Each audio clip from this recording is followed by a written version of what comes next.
ඔන්න රාලා අදත් ගෙනාව ලස්සන විනෝදයකට කීපයක්. වැඩි කතා නැතුව අපි යමුද වීඩියෝ එකට.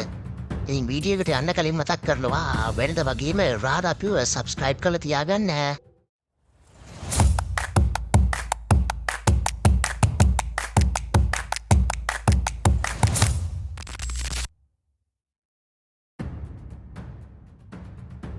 තුන් තේරවිලි හර තිබුණට සය තේරවිලි හර තිබුණ නෑ නේද? ඇත්තෙක් නම් තෝරුම් බලන්න මේ සය තේරවිල්ල. දෙකෙලවර දේශනාවට මඩුව මත් වෙලා.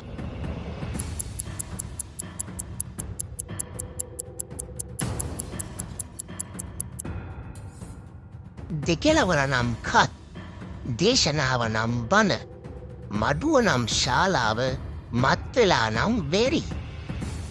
කත්බන ශාලාව වෙරි, බත් කන වේලාව ශරි.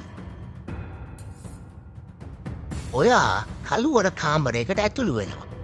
ඔයාළඟ තියෙන්නේ ඉටිපන්දමකුයි භූමිතෙල් ලාම්පුවකුයි ගිනි පෙට්ටියකුයි විතරයි. අඳුර නැති කරගන්න ඔයා ඉස්සෙල්ලම දල්වන්නේ මොකද්ද?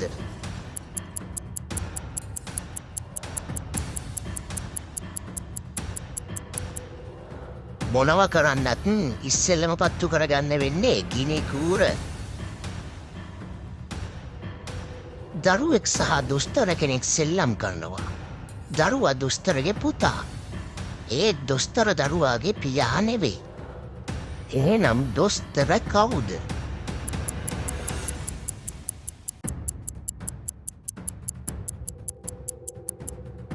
දොස්තර තමයි දරුවගේ අම්මා.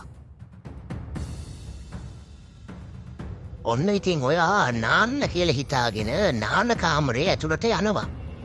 ඇතුළට ගියපු ඔයා ඉස්සෙල්ලම කරන්නේ මොකද්ද?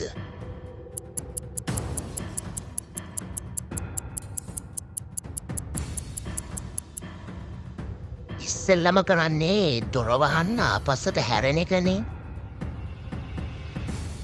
මහවැසි වෙලාවක මිනිහෙක් පාරේ ගමන් කරනවා. මේ මිනිස්සයා තොප්පියක්වත් කුඩයක්වත් දාගෙන නැහැ. හැබැයි මේ මිනිස්සයාගේ කොණ්ඩේ පොඩ්ඩක්වත් තෙමිලා නැහැ. මෙහෙම වෙන්නේ කොහොමද?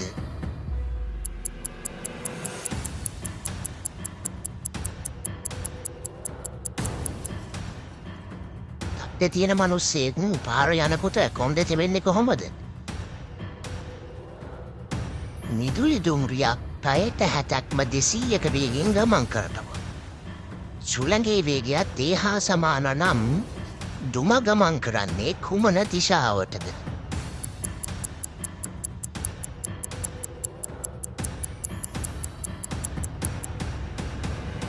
ඔව් මට තේරුණා මේක උඹලා හොයපු විදිය. පයිතගරස් ප්‍රමේය එහෙම දැම්මද මේකට? එච්චර දෙයක් කරන්න නෑ. නිදුලි දුම්රියක කොහෙද දුමක් යන්නේ? අවුරුද්දේ සමහරක් මාසවලට දින 30ක් තියෙනවා. සමහරක් මාසවලට දින 31ක් තියෙනවා. එහෙනම් දවස් 28ක් තිබෙන මාස කීයද?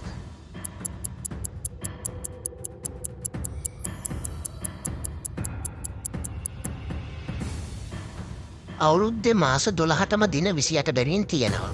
තරය 12යි කියලා ගත්තනම් ඔයා හරි.